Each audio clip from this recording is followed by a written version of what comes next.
ഇതെല്ലാം വെറുതെയാണ്. ഓരോ കണക്കുകൾ അദ്ദേഹം അതിൽ പറയുന്നുണ്ട്. എന്നിട്ട് അദ്ദേഹം കൂട്ടിച്ചേർക്കുന്നു, ഇങ്ങനെ ഇവർ പ്രചരിപ്പിക്കുന്നു.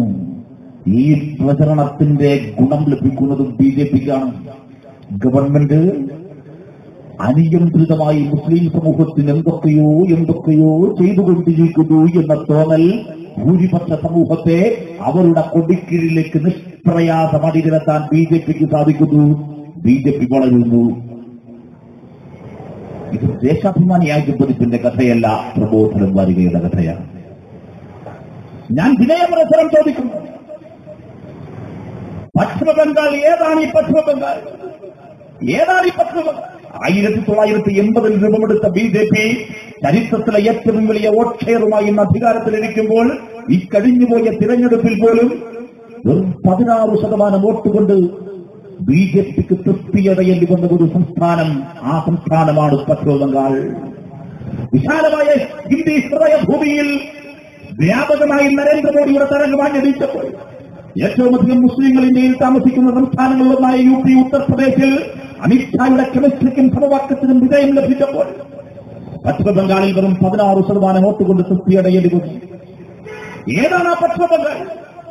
1947 ഓഗസ്റ്റ് മാസം 15 അർദ്ധരാത്രിയിൽ ഇന്ത്യ സ്വാതന്ത്ര്യത്തിലേക്ക് വിഴുതുറന്നലുമെറ്റ ആ രാത്രിയിൽ ഡൽഹിയിൽ നിങ്ങളുണ്ടാകണം മഹാത്മാഗാന്ധി എന്ന് ഗാന്ധിയെ സമരം വിളിച്ചു. ബ്രിട്ടന്റെ യൂണിയൻ ജാക്ക് അപമാനകരമായി താഴേക്കിറക്കി അഭിമാനത്തോടുകൂടി ഇന്ത്യയുടെ ത്രിവർണ്ണ പതാക ചെങ്കോട്ടയുടെ മുകളിൽ പാറിപ്പറക്കുന്ന ആ കാഴ്ചയ്ക്ക് സാക്ഷ്യം വഹിക്കാൻ മഹാത്മാഗാന്ധി ഡൽഹിയിൽ ഉണ്ടാകണം. മൗണ്ട് ബാറ്റൻ ക്ഷണിച്ചു, സർദാർ പട്ടേൽ ക്ഷണിച്ചു, ജവഹർലാൽ നെഹ്റു വിളിച്ചു. പക്ഷേ ചെന്നില്ല ഗാന്ധി. ഗാന്ധി എവിടെയായിരുന്നു? നഗ്നപാതനായ ഒരു സന്യാസി വര്യനെ പോലെ കലാപം കത്തിക്കയറിയ നവഖാലിയിൽ പശ്ചിമബംഗാളിന്റെ മണ്ണിൽ കൽക്കത്തയിലൂടെ നടന്നു പോവുകയായിരുന്നു.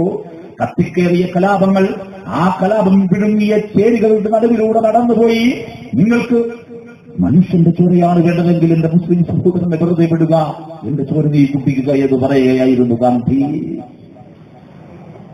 ലക്ഷക്കണക്കിന് മനുഷ്യരെ ചുട്ടുകൊണ്ട ഇന്ത്യയുടെ വിഭജന കാലത്തെ ഏറ്റവും തീക്ഷ്ണമായ കലാപങ്ങൾ നടന്ന സ്ഥലം കൽക്കത്ത. ആ ചരിത്രം ഉറങ്ങിക്കിടക്കുന്ന കൽക്കത്തയുടെ മണ്ണ്, ആർത്തഫാസിസത്തിന്റെ കാലം, അതെല്ലാം കിടക്കട്ടെ. 1977 മുതൽ കമ്മ്യൂണിസ്റ്റ് പാർട്ടി അധികാരത്തിലേക്ക് കടന്നുപോകുന്ന ദീർഘമായ 3 പതിറ്റാണ്ടുകാലം ഞങ്ങൾ ഈ വെളിയങ്കോട്ടുകാരോട് അഭിമാനത്തോടെ പറയുന്നു.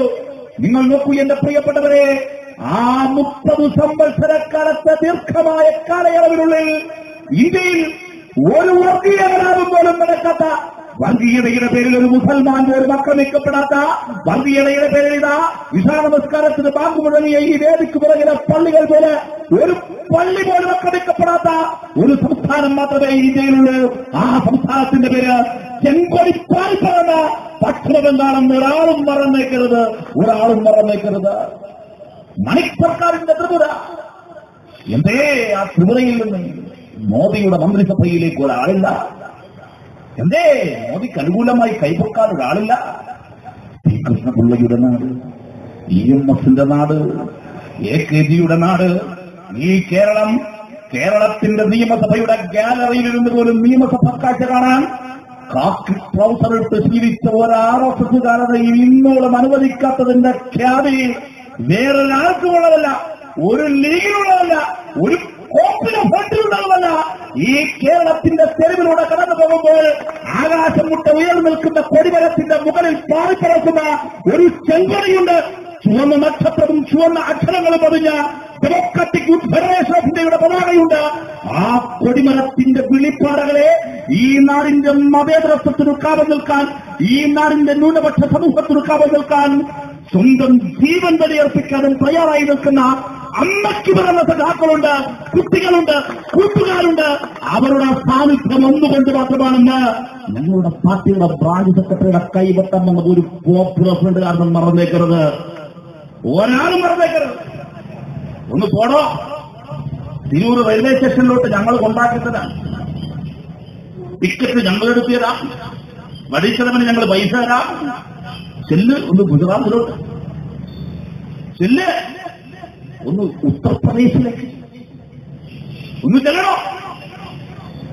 പൈസ നമ്മൾ കൊടുക്കാം, തന്റെ ഇടത്തോടെ കൊടുക്കാന്ന് പറയാം. കാര്യം എന്താണെന്നറിയാം, ഒരു സൈഡിനുള്ള വണ്ടിക്കൂലി കൊടുത്താൽ മതി, തിരിച്ചിങ്ങോട്ട് കൊടുക്കേണ്ടി വരില്ല. അതാ കാര്യം. ഇവിടെ ഞങ്ങളുടെ മേൽ കുതിരയേറാൻ വരിക ഇങ്ങനെ യാ പുഷ്പളമേ പഠിച്ച പണി 18 നോക്കിയിട്ടുണ്ട് RSS. ഇന്ത്യയിലൊന്ന് ട്രിപ്പ് പിടിക്കാൻ പറ്റിയിട്ടില്ല. 1985